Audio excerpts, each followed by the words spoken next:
اللهم لك الحمد لا حمد إلا دون نعمائك، ولك الشكر لا شكر إلا يقصر عن آلائك، إلا من يقصر عن آلائك. لك المن والإفضال والملك ربنا، فلا شيء أعلى منك وأمجد. مليك على عرش السماء، مهيمن لعزته تعن الوجوه وتسجد.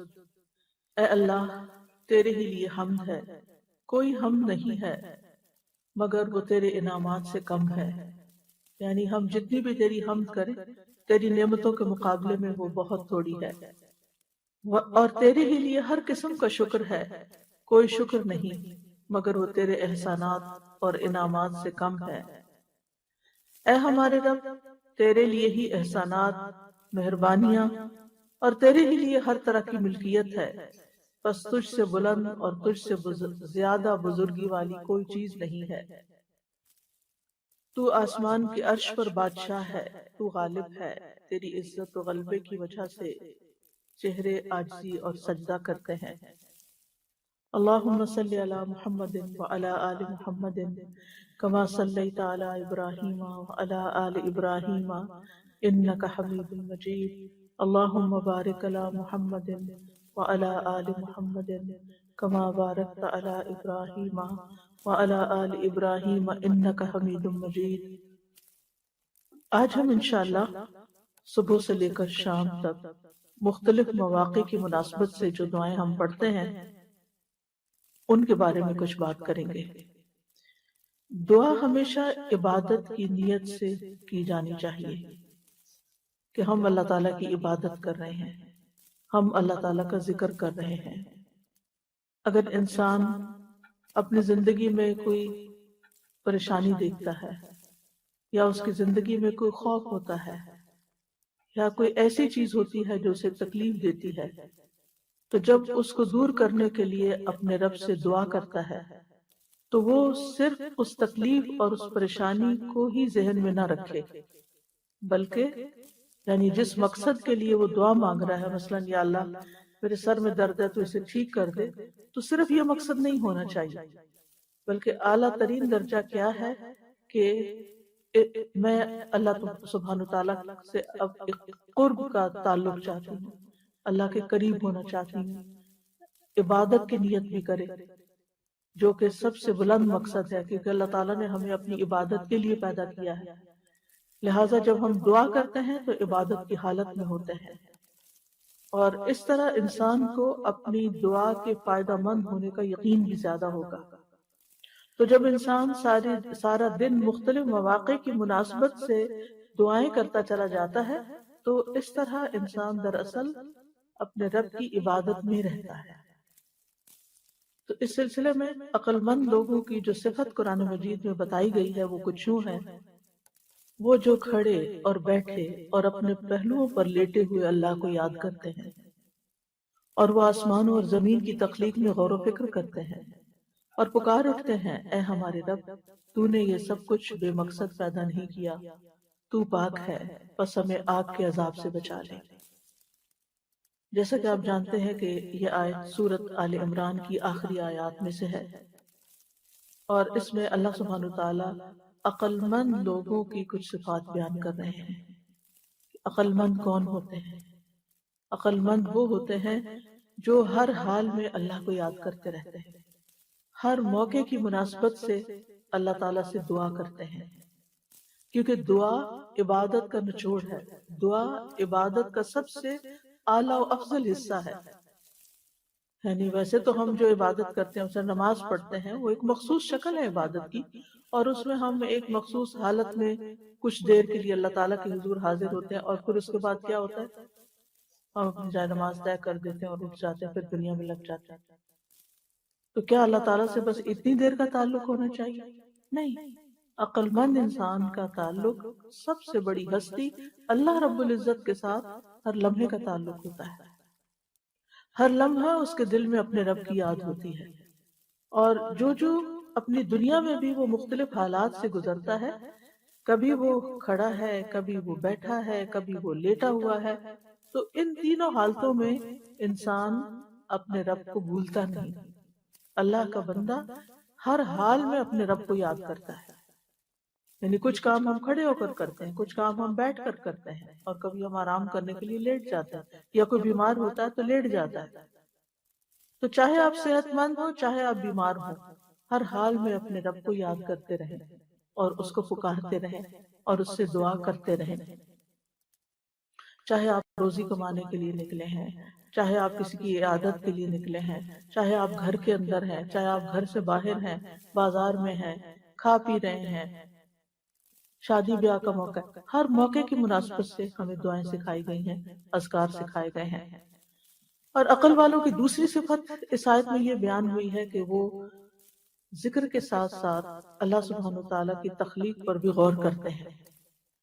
کیونکہ اللہ کی تخلیق پر، اللہ کی مخلوق پر، اللہ کی کریشن پر غور و فکر کرنا دراصل انسان کو اللہ کے قریب کرتا ہے، اور اس کے دل میں اللہ سبحانہ وتعالیٰ کی یاد اور زیادہ گہرائی کے ساتھ آتی ہے. یعنی ایک تو ہے کہ ہم رٹی رٹائی دعائیں پڑھ لیں، صحیح پروننسیشن کے ساتھ ان کو یاد کر لیں، اور پھر جب کوئی موقع آئے تو ٹھک سے بس وہ دعا پڑھی اور بات ختم، اور دل میں ہمارے اللہ کی یاد ہی نہ ہو. یہ ذکر نہیں ہوتا، یہ قرب نہیں ہوتا. قرب یہ ہوتا ہے کہ انسان کی روح بھی سرشار، یعنی جس طرح انسان اپنی زبان، اپنے کان، اپنی عقل استعمال کرتا ہے، اپنی آنکھیں استعمال کرتا ہے کوئی چیز پڑھنے میں، سننے میں، سمجھنے میں، اسی طرح اس کا دل بھی ساتھ شامل. اور دل ساتھ شامل نہیں ہو سکتا جب تک آپ کے دل میں اللہ کی بڑائی نہیں آتی، اور اللہ کی بڑائی آتی نہیں جب تک آپ اللہ تعالیٰ کی کائنات میں غور و فکر نہیں کرتے. جب آپ غور و فکر کرتے ہیں اور جب آپ کسی نتیجے پہ پہنچتے ہیں تو آپ کی روح سرشار ہو جاتی ہے. آپ کے اندر آپ واقعی کہاں اٹھتے ہیں اللہ تعالیٰ کی عظمت اور بڑائی کے ساتھ. تو وہ بھی بے حد ضروری ہے، کیونکہ اس حالت میں دراصل انسان پھر حق کے آگے جھک جاتا ہے، اور انسان کی زبان سے بھی اچھی بات نکلتی ہے. اور پھر وہ صرف اوپر اوپر کی لپ سروس نہیں ہوتی، اللہ تعالیٰ بہت بڑے ہیں اور ہم اللہ کا شکر ادا کرتے ہیں، اس طرح کی باتیں ہم روٹین میں بہت کہتے رہتے ہیں، لیکن ان کے ساتھ، ان باتوں کے ساتھ ہمارے دل کی حالت کیا ہوتی ہے اس پر ہم کبھی توجہ نہیں کرتے. لیکن عقل مند لوگ اللہ سبحانہ وتعالیٰ کو دل سے یاد کرتے ہیں اور غور و فکر کرتے ہیں، اور ہر حال میں، ہر موقع کی مناسبت سے وہ اللہ کو یاد کر رہے ہوتے ہیں. مجاہد کہتے ہیں کوئی بندہ اللہ تعالیٰ کو کثرت سے یاد کرنے والا تبھی ہوتا ہے جب وہ اللہ تعالیٰ کو کھڑے، بیٹھے اور لیٹے ہوئے یاد کرتا ہے. ابن قیم رحمہ اللہ کہتے ہیں ذکر وہ مطلوبہ عبادت ہے جس کی کوئی انتہائی حد ہی نہیں، یعنی جس کی کوئی لمٹ نہیں. باقی رمضان 30 روزے ہیں، حج کا مخصوص موسم ہے، زکوٰۃ سال میں 1 دفعہ ہوتی ہے، نماز دن میں 5 دفعہ ہوتی ہے، یہ عبادات ہیں. لیکن ذکر ایک ایسی عبادت ہے کہ جس میں کوئی لمٹ نہیں ہمیں بتائے گی کہ بس اتنی دیر، اتنے گھنٹے، اتنے دن، یہ اتنا وقت کرنا. اور پھر وہ کہتے ہیں کہ اللہ سبحانہ وتعالیٰ فرماتے ہیں یا ایھا الذین آمنوا اذکروا اللہ ذکرا کثیرا، کثرت سے اللہ کو یاد کرو. اور کوئی وقت ایسا نہیں کہ جس کے ساتھ یہ عبادت خاص ہو، یعنی کہ صرف صبح کے اتنے وقت یا شام کے اتنے وقت، اور کوئی حالت ایسی نہیں کہ جس میں ذکر نہ کیا جا سکتا ہو. نبی صلی اللہ علیہ وسلم کثرت کے ساتھ اللہ کا ذکر کیا کرتے تھے، اپنے تمام اوقات میں. کان یذکر اللہ علی کل احیانہ، تمام اوقات میں ذکر کرتے. آپ بستر پر لیٹتے تو مسلسل ذکر کرتے رہتے تھے، حتیٰ کہ آپ کی یعنی آنکھیں سو جاتی. اور پھر صرف ذکر ہی نہیں ہوتا تھا، غور و فکر بھی ہوتا تھا. اور غور و فکر کی اہمیت کا اندازہ آپ اسے لگا سکتے ہیں کہ صحابہ کرام کی عادت کیسے تھی. ام درداء سے پوچھا گیا کہ ابو درداء کا کیا حال تھا، یعنی ان کی عام عادت کیا تھی. انہوں نے کہا کہ اکثر وہ سوچوں میں غرق رہتے تھے، یعنی غور و فکر کیا کرتے تھے. ان سے پوچھا گیا کہ آپ کا کیا خیال ہے، کیا غور و فکر کرنا اعمال میں سے ایک عمل ہے، یعنی یہ بھی ہمارے اعمال میں شمار ہوگا؟ انہوں نے کہا ہاں، یہ ایک ایسا عمل ہے جس سے یقین حاصل ہوتا ہے. یعنی ایک تو ہے آپ ایمان لے آئے اللہ پر، اس کے رسولوں پر، کتابوں پر، جو آپ کو سکھایا گیا آپ نے سیکھ لیا، آپ نے شروع کر دیا.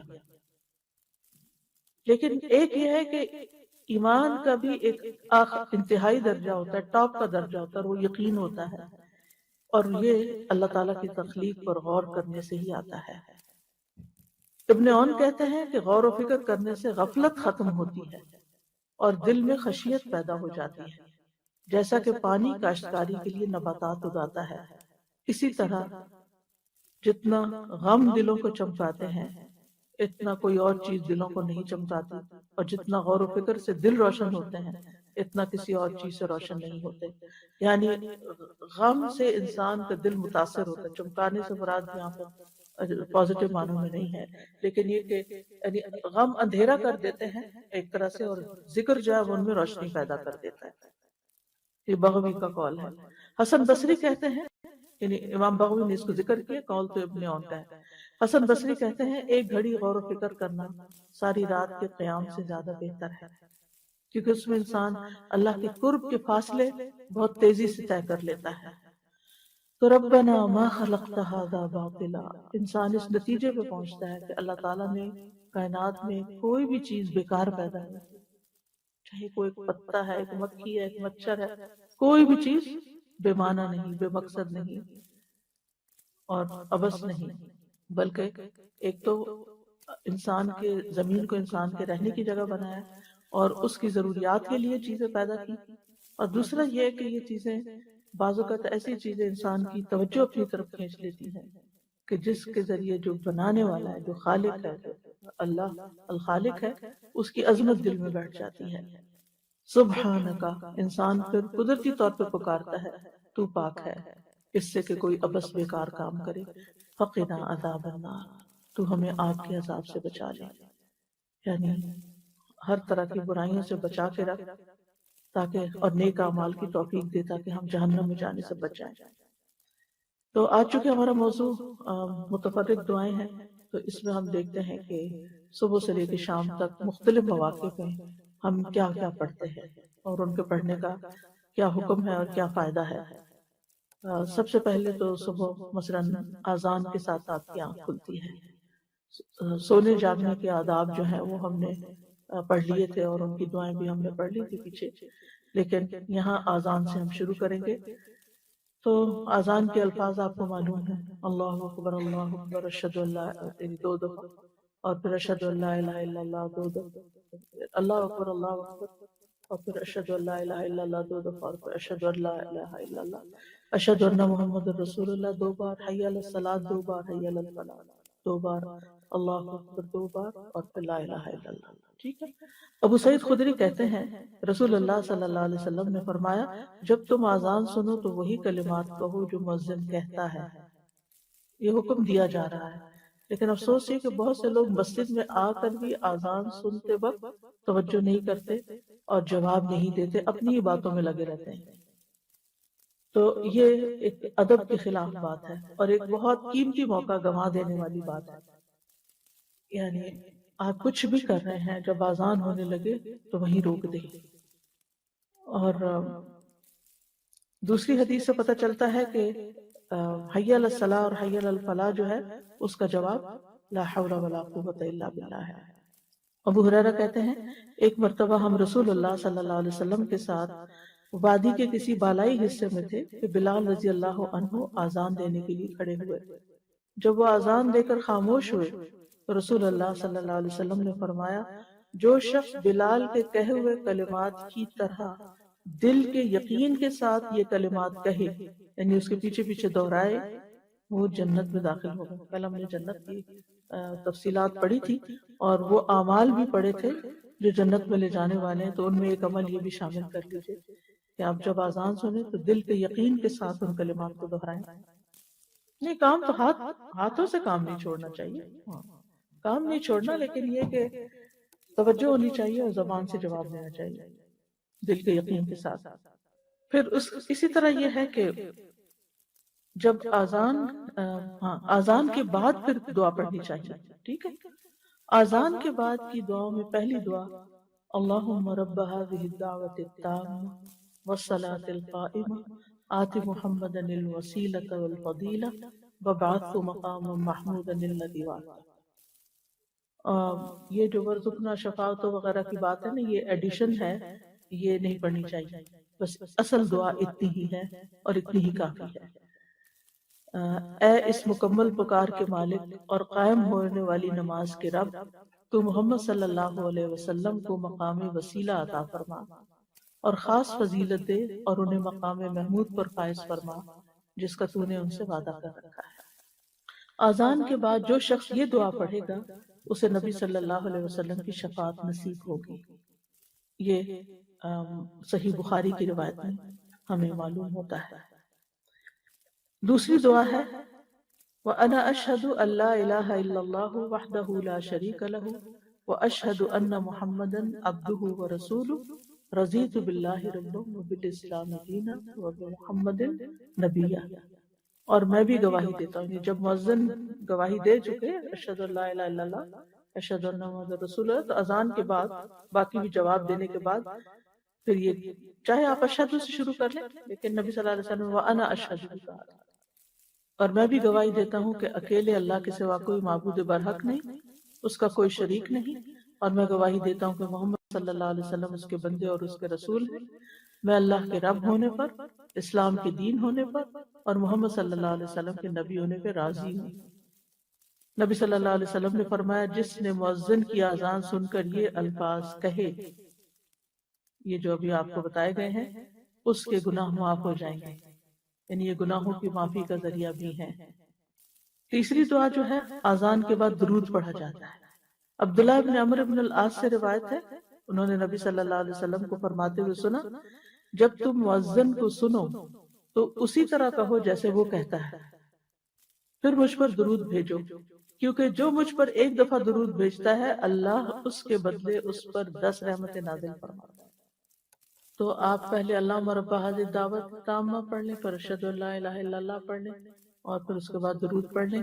درود کا چھوٹا ورژن بھی پڑھا جا سکتا ہے، اور اگر یہ ساری چیزیں نہ پڑھ سکے کیونکہ آپ کو کوئی بہت کام میں مصروفیت یا کوئی شخص آپ کا انتظار کر رہا ہے، تو اس میں آپ پھر کوئی ایک چیز بھی پڑھ سکتے ہیں۔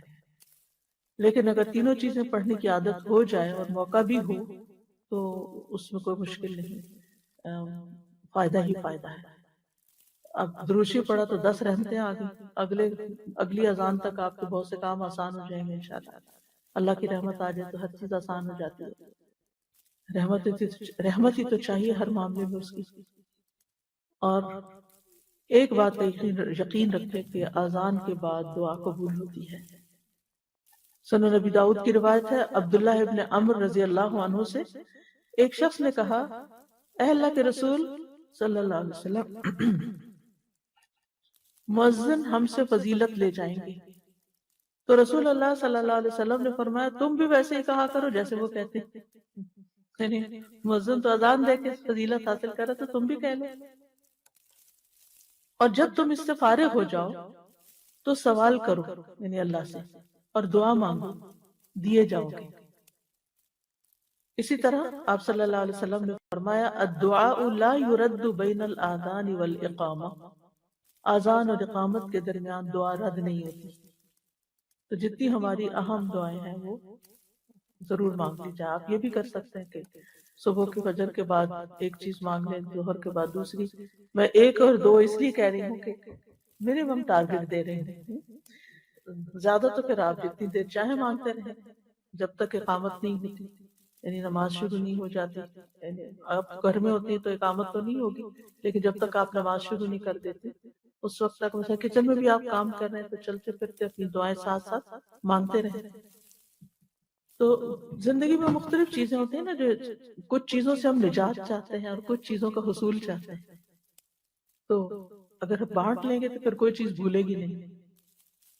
ورنہ ربنا آتنا فی الدنیا حسنۃ وفی الآخرۃ حسنۃ وقنا عذاب النار کی دعا سب کچھ جمع کر لیتی۔ اذان سننے کے بعد پھر پہلا کام ہوتا ہے وضو کرنا، تو پھر وضو کی دعائیں بھی پڑھنی چاہیے۔ تو اذان کے بعد پھر وضو کیا جاتا ہے، تو وضو کی دعاؤں میں وضو کرنے سے پہلے بسم اللہ پڑھنا ضروری ہے، خالی بسم اللہ، یعنی پوری بسم اللہ الرحمن الرحیم کہنا ضروری نہیں ہے، بسم اللہ کہہ کے بھی آپ شروع کر سکتے ہیں۔ اور بس بعض علماء یہ کہتے ہیں کہ پڑھنا واجب ہے، لیکن اگر انسان بھول جائے تو پڑھنا ساقط ہو جاتا ہے، یا بیچ میں یا بعد میں وضو کرنے کے بعد نہیں پڑھی جائے گی۔ اب سوال یہ پیدا ہوتا ہے کہ اگر واجب ہے اور پڑھی نہیں تو پھر وضو کیا درست ہے؟ جی وضو درست ہے، ثواب سے محرومی ہے۔ جو بسم اللہ پڑھ کے ثواب ملنا تھا وضو کا، وہ رہ گیا آپ کا، جو آپ نے ایک سنت پوری کرنے سے حاصل کرنا تھا۔ تو محتاط بات یہی ہے کہ وضو سے پہلے بسم اللہ کہہ لیا جائے۔ اب اگلا سوال یہ ہوگا کہ ہم تو جہاں وضو کرتے ہیں وہاں ٹوائلٹ بھی ہوتا ہے، تو اس میں آپ دیکھیے کہ آپ دل میں کہہ لیں یا واش روم میں داخل ہونے سے پہلے کہہ لیں۔ اب اگر دیکھیں آپ چپکے سے دل میں کہہ لیتے ہیں تو اس سے کیا فرق پڑتا؟ منہ سے اونچی آواز سے نہ بول۔ پھر وضو کے بعد کی دعائیں، ان میں سے ایک دعا ہے اشہد ان لا الہ الا اللہ وان محمدا عبد اللہ ورسولہ، میں گواہی دیتا ہوں کہ اللہ کے سوا کوئی معبود نہیں اور محمد صلی اللہ علیہ وسلم اس کے بندے اور اس کے رسول ہیں، یعنی اللہ کے بندے اور رسول ہیں۔ عقبہ بن عامر کہتے ہیں ہمارے ذمے اونٹ چرانے کا کام تھا، میری باری آئی تو میں شام کے وقت ان کو چرا کر واپس لایا، تو میں نے رسول اللہ صلی اللہ علیہ وسلم کو اس حال میں پایا کہ آپ کھڑے ہو کر لوگوں کو ارشاد فرما رہے تھے۔ مجھے آپ کی یہ بات سننے کو ملی کہ جو بھی مسلمان وضو کرتا ہے اور وہ اچھی طرح وضو کرتا ہے، پھر کھڑے ہو کر اپنے دل اور چہرے کی توجہ کے ساتھ 2 رکعت نماز ادا کرتا ہے تو اس کے لیے جنت واجب ہو جاتی ہے۔